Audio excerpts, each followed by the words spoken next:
Nanalo daw ng loto yung kapitbahay natin. Kaya pala dumami yung mga kaibigan niya. Tapos dumami din yung mga kamag-anak niya. Diyan nagsusulputan yung mga kaibigan no? Kapag yumayaman na. Ako nga, 10 lang yung friends ko online Ako nga, 20 lang nag-aaral pa ako nito Tsaka pala, Nay, nadaanan niya ba yung burol dun sa kanto? Psst! Nay, narinig mo ba yun? Ha? Ano narinig? Ano naririnig? May pumapasweet! Psst! Ano yun? Narinig ko na! Yan ang sinasabi ko, Nay! Ano yun? Anak! Nay, biglang tumahimik! Nay, okay ka lang? Ano nangyari? Nay, sino yun? Sino ka? Ito naman, takot agad. Nakichismis kasi ako, narinig ko na wala kayo masyadong friends. Kawawa naman kayo, kaya i-recommend ko yung Get Insta. Legit ba yan? Oo, legit to. Ay, gusto ko yan. I-download nyo lang yun at pwede rin dumami yung followers nyo. O, diba?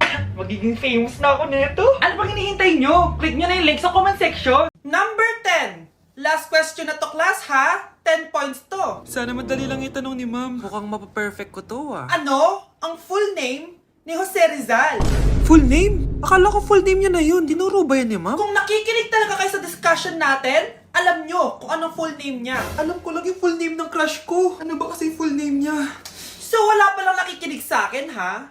Sige, perfect sa exam ang makakasagot sa akin. Ma'am, alam ko po. Okay, Cheska, ang full name ni Jose Rizal ay Jose Protasio Rizal Mercado y Alonso Rialonda. Very good! Perfect ka na, ha? Yes, thank you, ma'am. Ma'am, bakit pa ba namin kailangan pag-aralan yung full name ni Rizal? Itatanong ba yun sa amin kapag mag-a-apply na kaming trabaho? Oo nga, ma'am. Parang di naman kailangan pag-aralan yan. Perfect na sana ako, eh. Pinag-aaralan natin siya kasi marami siyang nagawa at naiambag sa bayan natin. Kayong dalawa, ano naiambag nyo? Di ba puro lang kayo reklamo at panigat sa bahay? Matakalat naman dito. Anak! Yes po, Nay. Hugasan mo nga itong mga plant. Tapos na po, Nay. Ang bilis mo naman, anak. A few moments later. Anak, magwalis kang. Tapos na po, Nay. Mabilis talaga. Anak, magluto ka nga ng Tapos na po, Nay.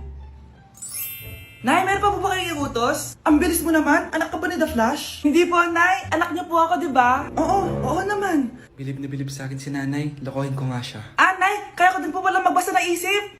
Nakakabasa din siya ng isip. Sana din niya malaman yung sikreto ko. Naampon lang siya. Talaga ba, anak? Alam ko na po yung sikreto niyo, Nay. Ampun lang ako. Joke lang, hehe. Nay? Totoo po, Nay. Yak! Ang cheap naman ng uniform nila. Mukhang maasim. Walang class. 2025 na, Android pa din ang cellphone. Kahit siguro Messenger naglalag dyan. Ang ganda nga ng uniform, ang sasama naman ng ugali. Naka-iPhone ka nga, talo ka pa din naman sa ML. Pabuhat yarn. Ang baho siguro ng classroom nila, no? Tapos nag-aagawan pa sa electric fan kasi wala naman silang aircon. Feel ko pinapalo sila ng teacher nila kapag nagkakamali sila. Ang boring siguro sa classroom nila. Mas masaya pa rin talaga sa public school, no? Balita ko mga korap mga magulang niyan, kaya madaming pera. May araw din kayo, men. Nakatikim na kaya sila ng steak? Feel ko hindi nila afford. Nakatikim na kayo ng pagmamahal sa magulang? Oh, sa pool! How dare you? Isang pitik ko lang, tumba ka na. Pipitik ka pa lang, tumba ka na. Tara na nga. Hindi na kailangan magsuot ng mask. Talaga, Nay? Hay, salamat wala lang, man. Ibalik mo yan. Ang baho ng hininga mo. Grabe naman kayo, Nay. Grabe! Kailan pa yung last toothbrush mo? Last toothbrush? Bago pa mag-pandemic. Bago mag-pandemic? Nakikita mo to? Libre lang gumamit dito. Toothbrush din, be. A few moments later. Oh, saan ka pupunta? Anay, makikipag-date lang ako sa jowa ko. Makikipag-date? Hindi na kailangan ng mask, tanggalin mo na yan. Pwede nang tanggalin yung face mask? Sarap sa feeling. May sakit ka ba, anak? Baka ma-turn off sa'yo yung kadate mo. Hi, babe. Excited na ako kasi first time natin magde-date. Excited na rin ako, babe. Pero tanggalin mo na yung mask mo. Hi, babe. Uwi na ako. Biglang sumakit yung tiyan ko. Oh, nandito pala yung anak mong pangit kapag tinanggal ang mask. Anong sabi mo? Anak, asin mo yung mask mo? Ya no soy universo, tu pico chito. Top 1 po ako sa klase. Talaga, anak? Mahal ka talaga sa akin. At dahil dyan, may iPhone 13 Pro Max ka. Wow, thank you, Nay! Salamat, Google at Photomat. A few moments later. Anak, nakausap yung teacher mo. Ikaw na yung lalaban sa International Quiz Bee. Proud ako sa'yo, anak. Pantay, anong gagawin ko? Mare, balita ko top 1 yung anak mo ah. Oo, Mare, ilalaban siya sa school nila. Wow, i-practice na natin yan, Mare. Pag nasagot niya to, may 500 siya. Anak, punta ka nga dito. Ano po yun, Nay? Pag nasagot mo yun, may 500 ka. Ah, sige po, Nay. Charan!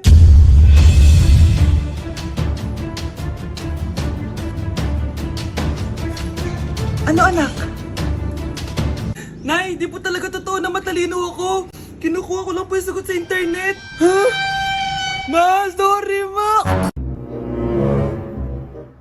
Babe, okay ka lang? Ayoko na!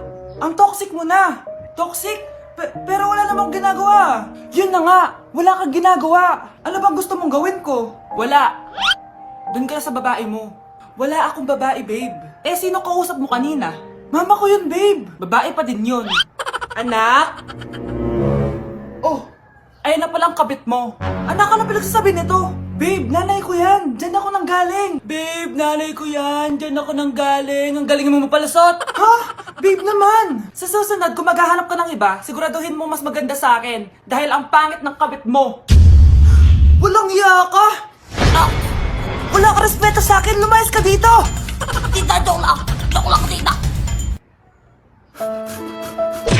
Good morning, class. Maganda kayo dahil mag-quiz tayo. Ang lakas magpa-quiz ni ma'am, akala mo naman nagtuturo siya. Trube. Hoy kayo, may sinasabi ba kayo? Ang sabi ko, ang lakas mo magpa-quiz, akala mo nagtuturo ka. Eh hindi naman eh. Ah, ganun. Minamalditahan mo ako. Tara, sa principal's office. So, bakit nyo kinonduct tong research paper nyo? Ay, may choice ba kami, ma'am? Di ba sabi mo gawa kami na research? Bakit nyo kami tinatanong kung bakit namin kinonduct to? Aba, sumasagot ka? Eh di ba question and answer tayo dito, ma'am? So bawal na pala sumagot? Nilalaro nyo lang ata kami. Magpapakita na ako ng mga grades nyo at huwag kayong magreklamo kung bagsak kayo ha. Okay, Scarlett, ikaw mauna. For sure, mataas grades ko. Ma'am, bakit bagsak ako? Bakit bagsak ka? Bakit? Pumapasok ka ba sa subject ko? Remember class, taga-compute lang kami ng grades nyo. Kayo ang tagagawa. Eh ikaw ma'am, nagtuturo ka ba? Aba, walang iya ka. Eh, puro ka lang naman kwento ng buhay mo, di ba? True. Ito ba yun sa exam? Alang isasagot namin sa enumeration, ma'am. Yung 5 naging crush mo nung high school? Anak, tulog na tayo. Oh, napapano ka? Sakit ng tiyan ko dahil ata ito sinuluto mo, Nay. Aba, ang sarap kaya na niluto ko. Lasang panis kaya, Nay. Bastos ka. Sandali lang, kukuha ko ng gamot. Asan na ba yung mga gamot na yun? Oh, Nay, ano yung nahanap mo? Nag-CR ka? Opo, Nay. Kanina pa ako nandito eh. Ha? Di ba nasa kwarto ka? Ha? Ano pinagsasabi mo, Nay? Wait lang. Sino yung nasa kwarto? Ako rin yun, Nay. Ha? Matagal na akong patay, Nay. Naalala mo pa na nilasan mo ako? Magbabayad ka. Anay, ngita ka, tinakot mo pa ako, ha? Hindi mo ba alam na may kakambal ka? Oo nga pala, Nay. May kakambal pala ako. Para kang bobo. Okay, next, Scarlett.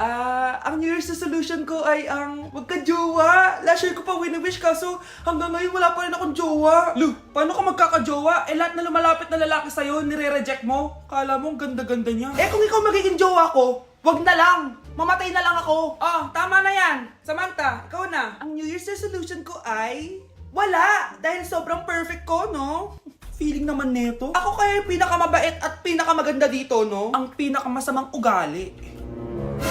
Anong sabi mo? Totoo naman eh. Dapat ang New Year's resolution mo, ang maligo ka. Puro ka make-up, ang asim-asim mo naman.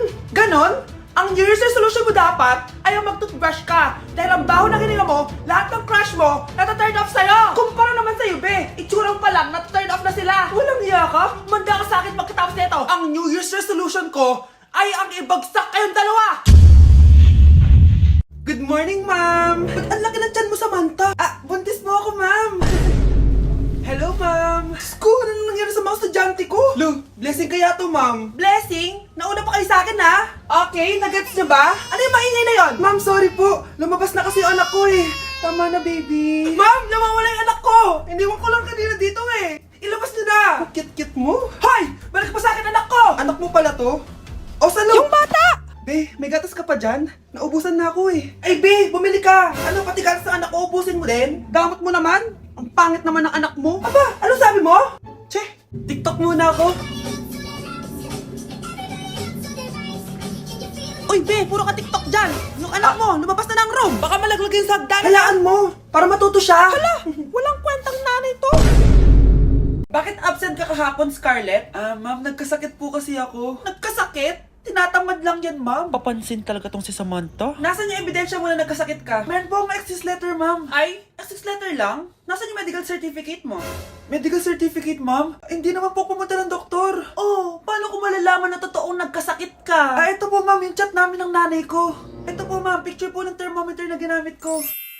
Sus, kinuha mo lang yun sa internet eh. Papansin ka? Kulang sa pansin eh. Ay, hindi ko tatanggapin yan, be. Hindi kita i-excuse. Dapat medical certificate yung ibigay mo sa akin. Aba, ma'am, kailangan ka pang nagkakasakit, may medical certificate agad? Paano kung masakit lang yung katawan? Paano kung masakit lang yung puson? Kailangan mo agad ng doktor? Hindi kami mayaman, ma'am. Guys, sino kumuha na cellphone ko? Ilabas niyo na. Alinaw talaga ng bago kong phone. Hoy, Samantha! Cellphone ko yun, di ba? Akin na. For your information, binili to ng nanay ko. Tignan mo, 3 yung camera neto. Yung sa'yo, 2 lang. Ew. Ay, eto pala. Sorry. Ba't wala dito? Yun, lobat na ako. Guys, sino kumuha ng charger ko? Ayan, full charge na. Hoy, ba't nasa yung charger ko, ha? Anong sa'yo? May picture tong charger ko, oh. Ay, eto pala. Sorry. Hoy, Be, palagi ka na lang nawawalan. Huwag ka kasi pura sa gamit mo, te. Oo nga, Be. Nawawala nga yung panty ko, eh. Guys, nakita niyo ba yung panty ko? Guys, may kumuha ng kidney ko! Ibalik niyo na, please! Lakas ng tama nito. Nasaan na yun? Sinasabi ko na nga ba may kumuha ng kifi ko eh. Ibalik niyo na yung kifi ko! Ang bago nating top 1 ay si Samantha. Ang galing mo, Samantha. Naku, basic lang yan. Paano nangyari yun? Pasado kayong lahat, pero may isang bagsak. Si Scarlett, halatang favorite mo si Samantha. Pares lang kami ng average. Paano ako bumagsak? Di ba sinasagot mo ako? Eh, di bagsak ka ngayon? Umanda ka sa akin. A few moments later. Class, mag-behave kayo. Nandito yung principal natin. Magandang umaga, class. Kamusta yung bago nating teacher? Gusto ko pong i-report yung teacher na yan dahil may favoritism po yan. Favoritism? Sinungaling ka, Scarlett! Mabait sa amin si ma'am. Opo, ma'am. Mabait po ako sa kanila. Pantay-pantay lang po yung tingin ko sa kanila. Huwag mo na pagtakpan nanay mo, Samantha. Hala, OMG, magnanay sila. Ma'am principal, pagpasensyahan niyo na siya. Baka di niya alam yung sinasabi niya. Meron ako ebidensya dito na nagpapatunay na binigyan ng sagot ni ma'am si Samantha. At tinawag ng nanay si ma'am. Bawal to sa school natin ah. Kayong dalawa, mag-usap tayo sa principal's office. Ma'am, magpapaliwanag po ako. Hala, bukas na pala pasahan nito. So ano na balita ng revision ng thesis natin, Samantha, ha? Babe, ano ba? So ano na balita sa revision ng thesis natin, Samantha, ha? Hala, di ko pa nagagawa yung thesis namin. Nagka-emergency kasi. Sus, emergency? Eh, kasama mo lang naman jowa mo. Tanggalin kita sa group dyan eh. Patay, lagot ako neto, babe. Paano niyan tayo? Ay, mga bes, huwag kayong mag-away-away ha. Kumalma kayo. Sabayin niyo muna ako ha. Jopay. Kumusta ka na? Huwag ka nang mawala. Ngayon. Teka, si Scarlett ba yun? Dadalhin kita sa aming bahay. In fairness, ang ganda ng boses mo, be. Di tayo aalis tayo. Sa tunay na mundo.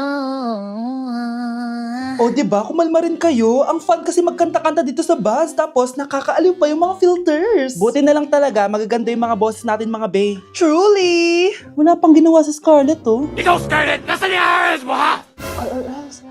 Ay, sorry. Wala din pala ako. Wait lang, gagawin ko na, ha? Sorry na. Pwede ba?